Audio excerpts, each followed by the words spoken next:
बच्चों नमस्कार। कैसे हैं सभी? अच्छे से होंगे बच्चों जो आपका चैप्टर रेखा है और कौन है, अब इसमें जो टॉपिक आता है हमारा वो आता है त्रिभुज। बच्चों त्रिभुज क्या होता है? तीन रेखाओं से घिरी आकृति जो होती है उसे हम त्रिभुज बोलते हैं। तो इसका जो इसे आइडेंटिफाई करते हैं वो इस तरीके से जो है करते हैं कि ये त्रिभुज को डिनोट करने का जो है साइन है। और जो त्रिभुज जो होता है, एक त्रिभुज में बच्चों तीन शीर्ष होते हैं। जैसे कि कोई भी आपका त्रिभुज है, इसमें शीर्ष हैं ए बी सी, आपके जो है तीन शीर्ष हुए, तीन भुजाएं होती हैं बच्चों, ए बी सी ए सी, ये तीन इसमें भुजाएं हैं। और तीन ही बच्चों इसमें क्या होते हैं? कोण।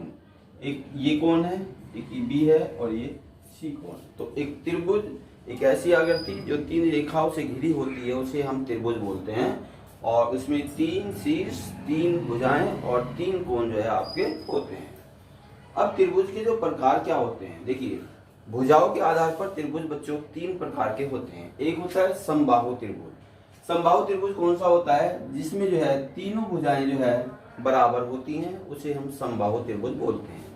समद्विबाहु त्रिभुज जो है क्या होता है? जिस त्रिभुज की दो भुजाएं बराबर होती हैं उसे बच्चों हम समद्विबाहु त्रिभुज बोलते हैं। विषमबाहु त्रिभुज, जिस त्रिभुज की भुजाएं तीनों भुजाएं अलग अलग मेजरमेंट की होती हैं वो आपका विषमबाहु त्रिभुज होता है। अब कोणों के आधार पर त्रिभुज के प्रकार, वे भी बच्चों तीन प्रकार के होते हैं कोणों के आधार पर भी। एक होता है न्यून कोण। न्यून कोण मतलब 90 डिग्री से कम वाला, कि उस ट्राइंगल में एक कोण कम से कम 90 डिग्री से बच्चों कम होना चाहिए, तो उसे हम न्यून कोण जो त्रिभुज है वो आपका हो जाएगा।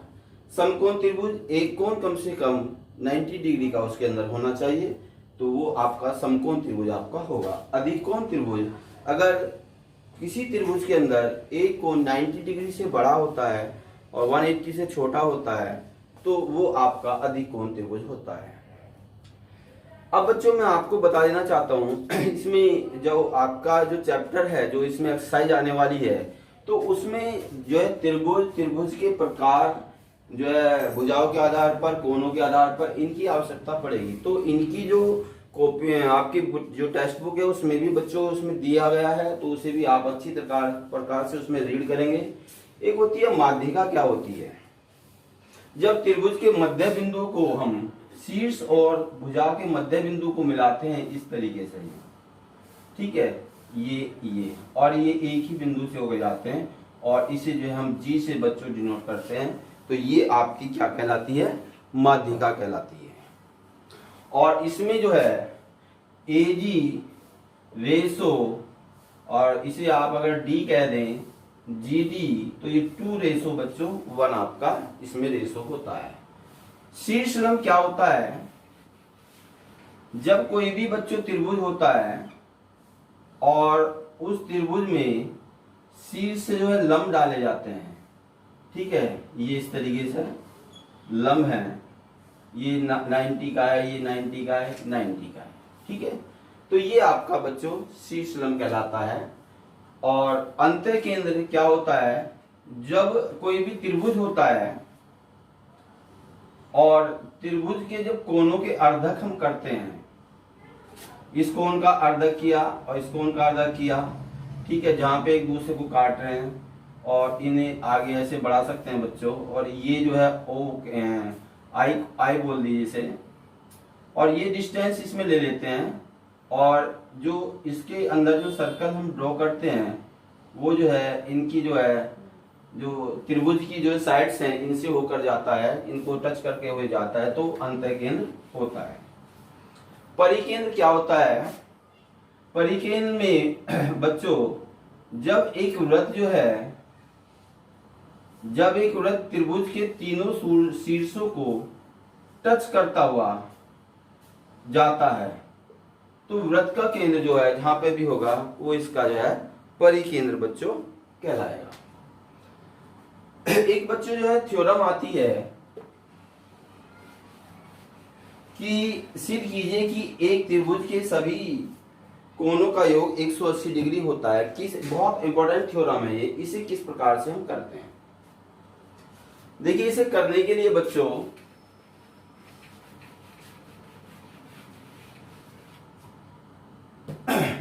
एक त्रिभुज हम बना लेते हैं पहले,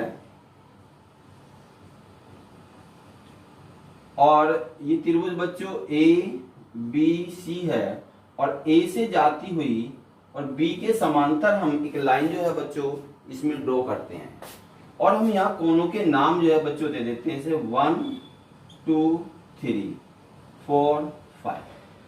अब देखिए कि हमें जो सिद्ध करना है, आपको गिवन क्या है, गिवन है बच्चों आपको एक त्रिभुज ए बी सी आपको गिवन था। टू प्रूव आपको प्रूव क्या करना है, प्रूव करना है कि angle 1 plus angle 2 plus angle 3 equal 180।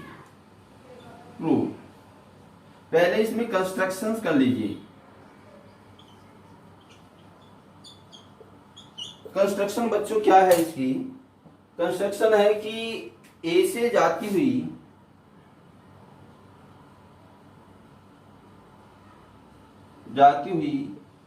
BC के समांतर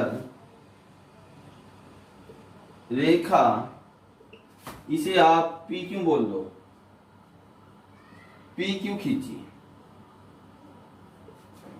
इस तरीके से। अब देखिए प्रूफ आता है, प्रूफ बच्चों किस तरीके से इसका होगा। देखो आप जानते हैं जो रिजु कोण होता है, रिजु कोण जो है बच्चों वो 180 डिग्री का होता है। तो यहाँ पर ये जो एंगल बन रहा है एक ही बिंदु पर, ठीक है, तो यहाँ पर angle 4 plus angle 1 plus angle 5 equal 180 degree. ये क्या है बच्चों, ये रिजु कोण है इसलिए 180 डिग्री का है। हेयर एंगल 4 इक्वल एंगल 2 एकांतर कोण है आपके, और एंगल 5 इक्वल टू एंगल 3 ये भी बच्चों एकांतर कोण। इनका जो कारण है, कारण क्या है कि PQ समांतर है BC के, तो ये आपकी एक बार जो है AB तिर्यक रेखा हो जाएगी, एक बार आपकी AC बच्चों आपकी तिर्यक रेखा हो जाएगी।